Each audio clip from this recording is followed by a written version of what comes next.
I've done all the hedge now. It's all cleared. There's a lot of stuff to get rid of, and this is all the brambles that need to be burnt. This stuff is all mainly raspberries and other bits and pieces that can be put into a raised bed or something, and they'll rot down.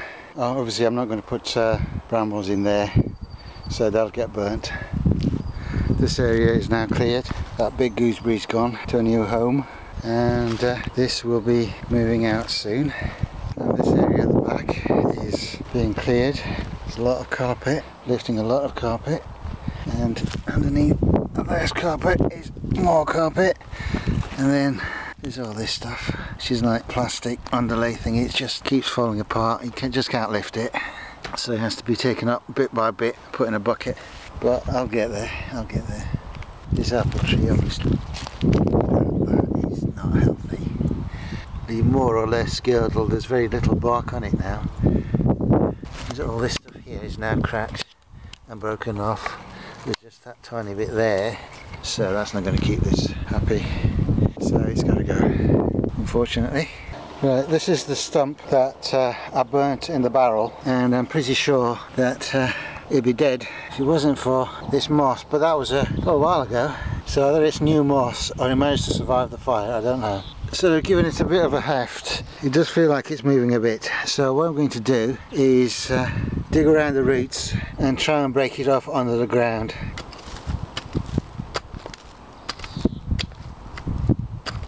Right, having dug around it shallowly, I can see some roots very close to the surface. So the best thing to do is to cut it there just above that first big root, which is going to be just at ground level, and that's going to be fine because that's going to be wood chipped, because the compost bin comes to about there.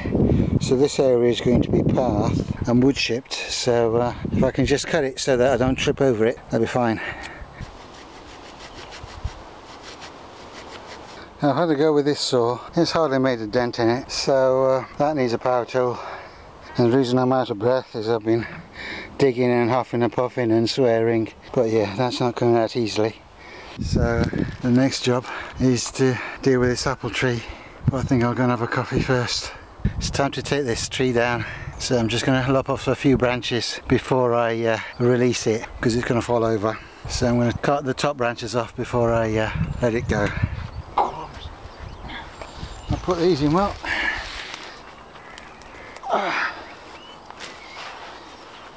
Crumbs.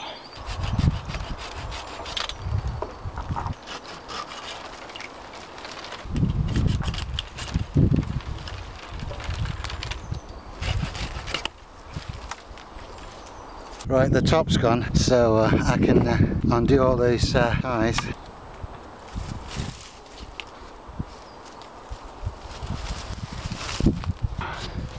We're in quite a depth, but still didn't hold the tree up. Right, this is where the brakes, you see, it was all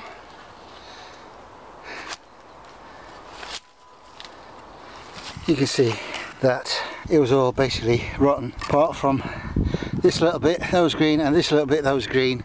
And if you look at the stump, same thing. There was hardly anything left of that tree that was any good, so just doing it to kindness really, getting rid of it. And I've cut off all the other suckers that were coming off the side, because obviously they're coming off the rootstock as well, so they're not going to be any good, and the same thing will happen to them. So I've cut those off, and what I will do is get rid of this. But where it is, it's out of the way, so I can leave the stump in for the moment till I decide to get rid of it. When you take pallets apart with crowbars and other tools and hammers and things, you've got two problems. It takes a long time to take apart one pallet, and you do end up with some that end up being broken because you've just put too much force in and they crack. So I've decided, as I've got so many pallets to take apart, I decided to actually buy a Pallet Buster. So let's have a look at it. It's the Roughneck Gorilla Pallet Buster. Got the two prongs there, and that is a nail puller. Well, let's see how well it actually works. Okay, I'm going to test it with an old pallet. So, put it in.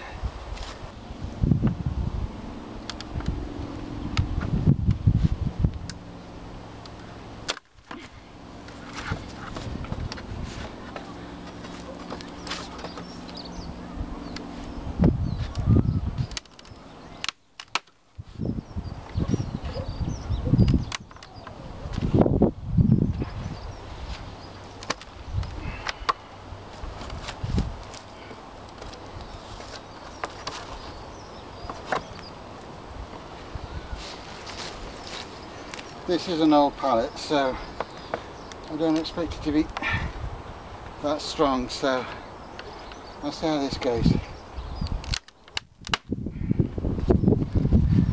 It's actually broken there and there, but the end pieces are always in stronger anyway, so let's try the middle pieces.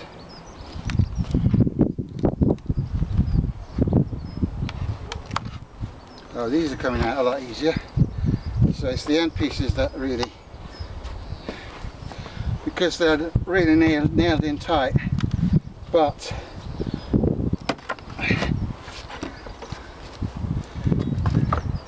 because these are old pallets, those nails are still strong, but the wood is weak. But yeah, it's doing a good job of that.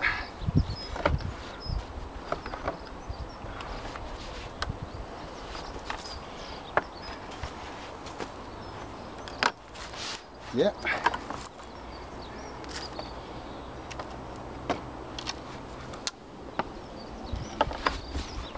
These are coming out.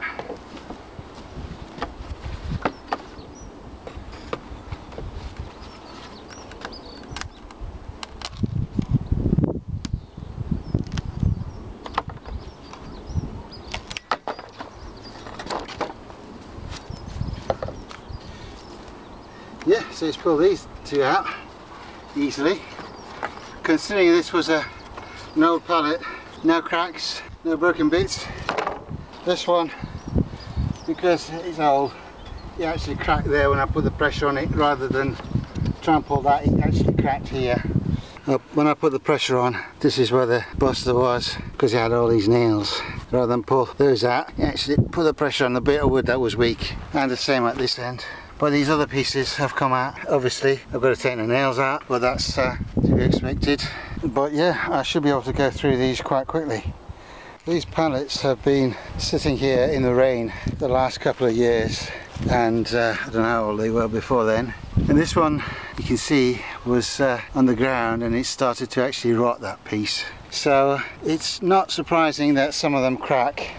So it's not the Pallet Buster's fault, it's just that these pallets are old and some bits are a bit rotten. So it cracks in the wrong places, but that's to be expected. I'd have not done any better if I'd tried breaking them apart with a crowbar. And the pallet is getting larger. Obviously there are bits of moldy old bits, but we'll sort those out. Apart from taking the nails out, they're fine. I came in this morning to break up those pallets thinking that I didn't have enough, and this lot turned up in the car park. So I went and got them. Well, I got some. There's still some more left, but I think this is enough for what I need.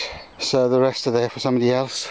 But lugging all this lot down to the plot. Now I've got to put them in the plot somewhere, and then I can get on with breaking them up if I've got the energy left. Well, it's done a good job. I mean, I've broken down a load of pallets here, and I've taken a load of pieces off here, so got quite a bit. Please excuse the noise of the power tools. It's that time of the year, there's always somebody using power tools. There are bits that are difficult, like this one, because it has lots of nails in and the wood is a little bit weak there and cracked there. Obviously those pieces are no good, and because it's the end piece where they put in lots of nails, it's very difficult to get out without cracking it, so I haven't taken those off. When I need something, I will cut little pieces out of these, and then the rest can go in somebody's wood burner, because it's not worth trying to get these apart. I've got enough wood for what I need, and enough for some more project, I think. But this Pallet Buster is definitely a need to keep. I'm taking the old compost bin apart and thought, well, maybe there might be something I can rescue. And the top bits are fine. I think I can take them and reuse them. But as we look down the pallet, you can see at the bottom, obviously it's been in contact with the wet ground and the compost, so it's not surprising that that's rotted away after 3 years. And this is untreated pallet. These pallets that I will be using for the new compost bins are heat treated, so I'm expecting about 4 or 5 years out of them. It's amazing what a good roaring fire will do to clear a plot, and in this video we'll see how much I managed to clear. All this area is cleared. Obviously the pallets are for making the compost bins and the raised beds, so they'll go. There's a bit there that I had covered, but I can sort that out in no time. And this bit is done. I mean, I'm going through this part at the moment, so this is all the stuff I cut a year or two ago, and I let it the leaves fall off to make compost, and all the old dead branches have been sitting here, so they'll get burnt. I mean, they're no good for anything else. People will say, oh, why didn't you make hugelkultur bed out of it? Because it's so many sticks and branches, it takes up so much space, and I'll be wanting to put root crops in my beds, and you can't do that with all this stuff in it, so it's got to be burnt. But the ashes will be used.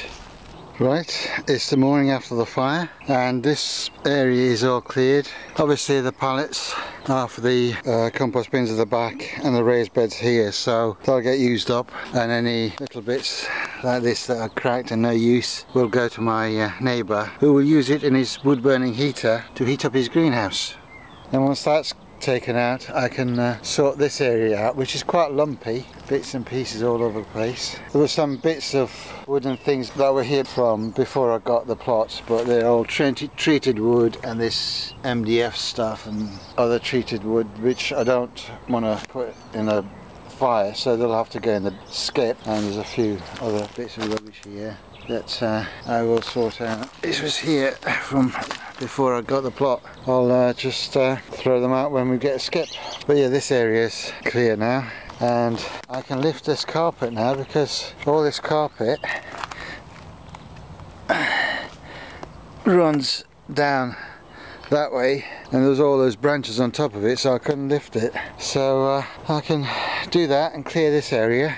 And this was a bed I wasn't going to use last year. I mean, this was all full of raspberries and rubbish. This area was actually cleared, but I wasn't going to use it last year, so I put some plastic on top of it just to protect it. And it's just become a sort of dumping ground, so I'm going to clear all that stuff out as well, and then we can get a better look at this area. Someone had ordered more manure than they needed, so they gave away the rest to anyone who could carry it. Of course, I wasn't going to pass up the offer and took some. It is quite well rotted cow manure, so will be good for partially filling the raised beds. So I've taken all the plastic off and cleared all this area. Now the plastic is still here, because obviously it wasn't in that good a condition when I first got it. It had some holes in it, which is why I doubled it over. I'm going to cut it up in little holes like this. Are not a problem, so it'll be fine to protect the beds. You know, they've got a hole there, hole there, hole there, but these little holes aren't going to be a problem.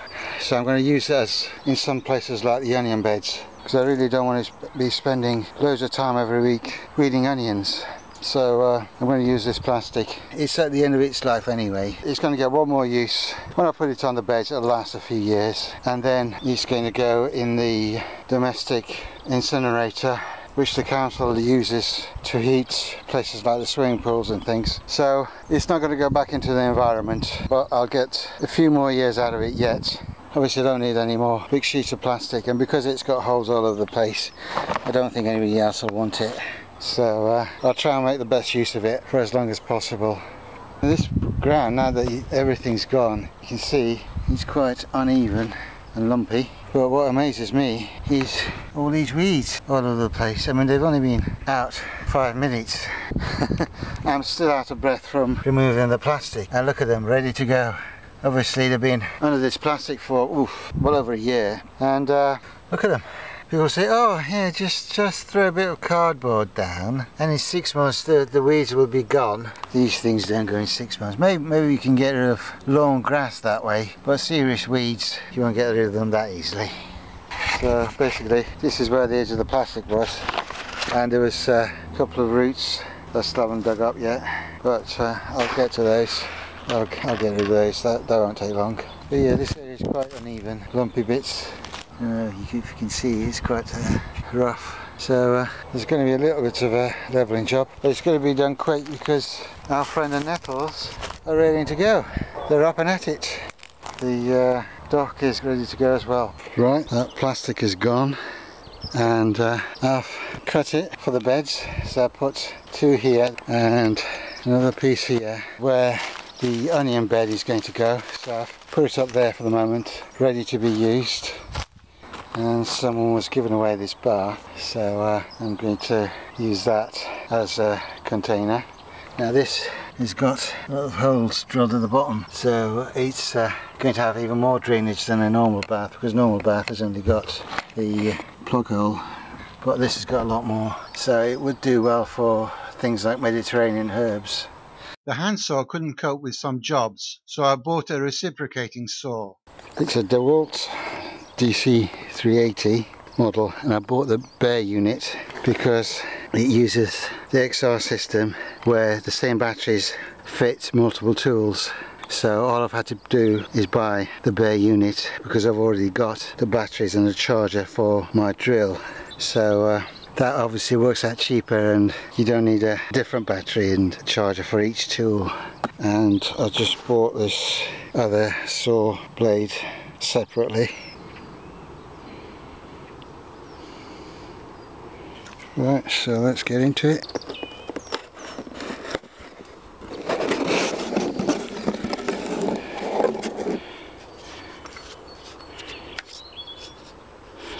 Oh, looks like it's been a bit best out of it, but looks a bit scruffy on there, but that's probably, and I wonder if it's a return.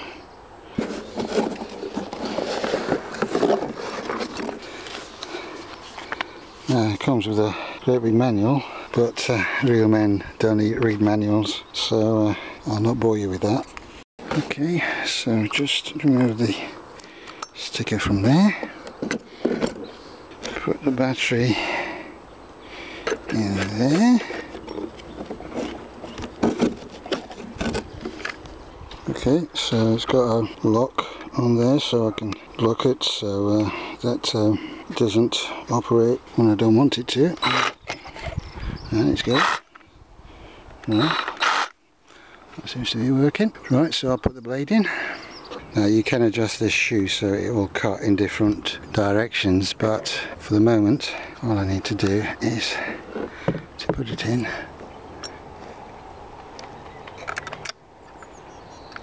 Actually put it in, I'll put it in that way. Lock it. And so let's go and try it out.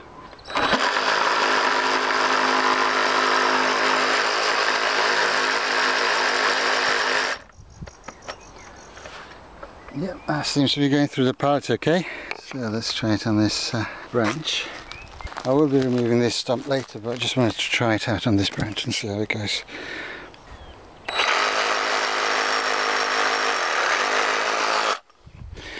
Well, I made short work of that.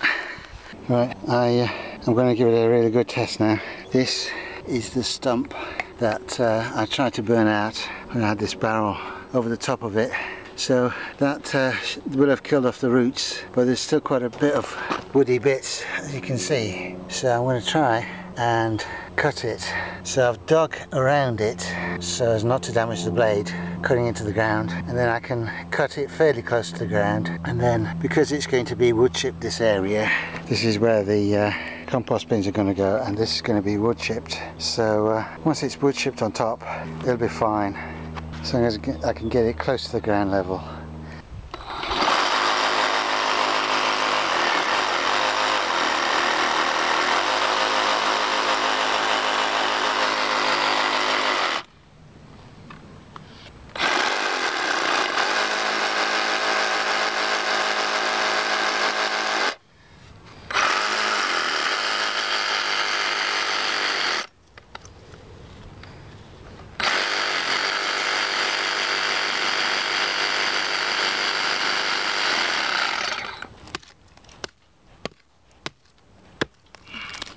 Right, so I think it's going to be a combination job, but at least it's getting it done.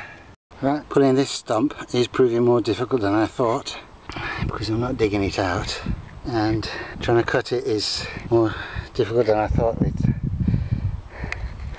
a reciprocating saw, and really it's too close to the ground to be able to do anything with a chainsaw. So I think I might go for plan B and incorporate this into some sort of manure bin or something where it'll be something big that's no one's going to trip over, and it will rot over time. I think we've killed it. I've definitely killed it. It's not going to come back, because those compost bins are going to go from there to about there, and then we've got this much, so it could be the edge of something else. It's going to make this path a bit narrow. I'll put something round it, barrel or something, and put some stuff in there and let this rot down, because I don't want to spend lots of time and effort trying to dig out stumps, because that's one nasty one. Here's another nasty one. I tried digging this out and this won't come out because we've got brambles, and then we've got a tree trunk. It wasn't a big one, but it's still got big roots and this really well established bramble, and I can't dig those out, so that needs covering as well. And then I've got more like that one and that one. The trouble with these is they're not dead, so they keep resprouting blooming things.